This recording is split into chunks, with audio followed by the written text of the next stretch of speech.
कि जिंदगी जीना आसान नहीं होता, बिना संघर्ष के कोई महान नहीं होता।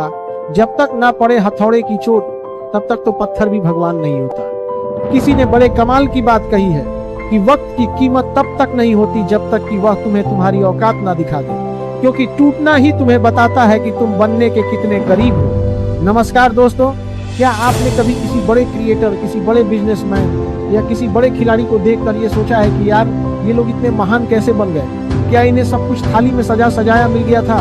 तो जवाब है नहीं। आज जो कहानी मैं आपको सुनाने जा रहा हूँ वो आपको बताएगी कि तकलीफ और संघर्ष असल में क्या होता है, और अगर इंसान अपनी जिंदगी में छोटी छोटी मुश्किलें सहना सीख जाए तो वह कहां से कहां पहुंच सकता है। तो चलिए शुरू करते हैं। एक समय की बात है, एक नौजवान मूर्तिकार था। उसके हाथों में छैनी और हथौड़ी थी और दिल में एक जुनून था।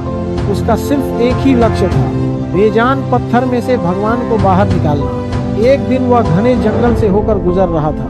जंगल इतना शांत था कि सूखे पत्ते के हिलने की आवाज भी साफ सुनाई दे रही थी। तभी उसकी नजर एक विशाल और मजबूत पत्थर पर पड़ी। मूर्तिकार ने सोचा, क्यों ना इस पत्थर से एक सुंदर मूर्ति बनाई जाए। उसने जमीन पर अपना झोला रखा, गहरी सांस ली और अपनी छैनी हथौड़ी उठाई। जैसे ही उसने पत्थर पर हथौड़े से पहला वार किया, पत्थर से एक दर्द भरी आवाज आई, अरे रुको, मुझे मत मारो, मुझे बहुत दर्द हो रहा है, प्लीज मुझे छोड़ दो। यह सुनकर मूर्तिकार एकदम सहम गया। पत्थर पर बस एक छोटा सा निशान पड़ा था, जैसे किसी जख्म की तरह। पत्थर ने फिर गिड़गिड़ाते हुए कहा, मैं यह दर्द बर्दाश्त नहीं कर सकता, प्लीज मुझे मेरे हाल पर छोड़ दो। मूर्तिकार का दिल पसीज गया। उसने सोचा कि जबरदस्ती मूर्ति नहीं बनाई जा सकती, तो वह उस पत्थर को वहीं छोड़कर उदास मन से आगे बढ़ गया। थोड़ा आगे जाने पर उसे एक दूसरा बंदीकार का रहेगा पत्थर दिखाई दिया। मूर्तिकार ने सोचा, चलो इस पर अपनी किस्मत आजमाते हैं। उसने फिर से अपने औजार उठाए और उस दूसरे पत्थर पर पहला वार किया।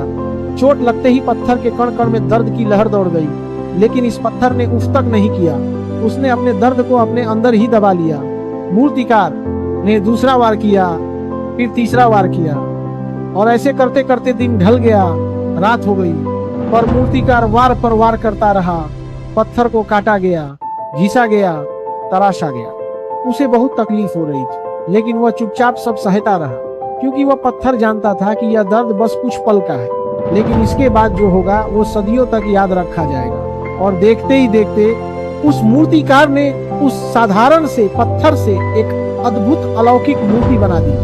वो मूर्तिकार का काम खत्म हुआ और वह उस मूर्ति को वहीं छोड़कर अपने गांव की ओर चला गया। गांव पहुंचकर उसे पता चला कि उसके गांव में एक भव्य मंदिर तैयार हुआ है, बस मूर्ति की कमी है। मूर्तिकार ने गांव वालों से कहा, अरे चिंता मत करो, मैंने जंगल में एक दिव्य मूर्ति तैयार की है, आप लोग जाओ और उसे सम्मान के साथ ले आओ। गांव वाले ढोल नगाड़ों के साथ जंगल गए और उस मूर्ति कला को पूरे हर्षोल्लास के साथ मंदिर ले आए और उसे मंदिर के गर्भगृह में स्थापित कर दिया। तभी गांव के एक आदमी को याद आया, अरे भाई मूर्ति तो स्थापित हो गई, लेकिन नारियल फोड़ने के लिए भी तो एक पत्थर चाहिए ना। मूर्तिकार को तुरंत वो पहला वाला पत्थर याद आ गया। उसने गांव वालों से कहा कि जंगल में उसी रास्ते पर थोड़ा सा आगे जाना, आपको एक और पत्थर पड़ा मिलेगा।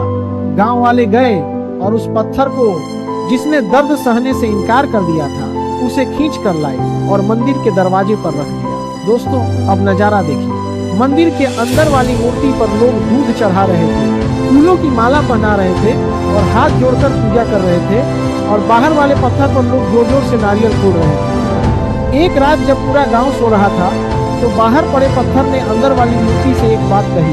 उसने बड़ी मायूसी से कहा, यार तू कितना भाग्यशाली है, तेरी पूजा होती है, तुझे सजाया जाता है, लोग तेरे सामने सिर झुकाते हैं, और मैं मुझ पर हर रोज नारियल फोड़े जाते हैं, मुझे बहुत चोट लगती है यार।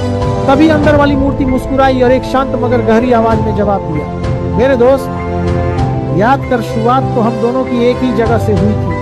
अगर उस दिन तूने मूर्तिकार की वह चोट सह ली होती तो आज मेरी जगह तू होता और तेरी जगह मैं। तूने चंद पलों का दर्द नहीं सहा, इसीलिए अब तुझे जिंदगी भर चोट सहनी पड़ेगी, और मैंने उस दर्द को अपना भविष्य बनाने के लिए सहा, इसीलिए आज मैं पूजा जा रहा हूँ। दोस्तों ये कहानी सिर्फ पत्थर की नहीं है, ये कहानी मेरी और आपकी है। तो अगली बार जब आपकी जिंदगी में मुश्किलें आए, दर्द हो या काम करने का मन ना करे, तो समझ जाना कि ऊपर वाला आपको तराश रहा है। ये दर्द, ये संघर्ष, यही तुम्हें एक साधारण पत्थर से उठाकर पूजनीय भगवान बनाने जा रहे हैं। बस डटे रहो, भागो मत। अगर आपको इस कहानी से थोड़ी सी भी हिम्मत मिली हो तो इसे अपनी जिंदगी में उतारना जरूर।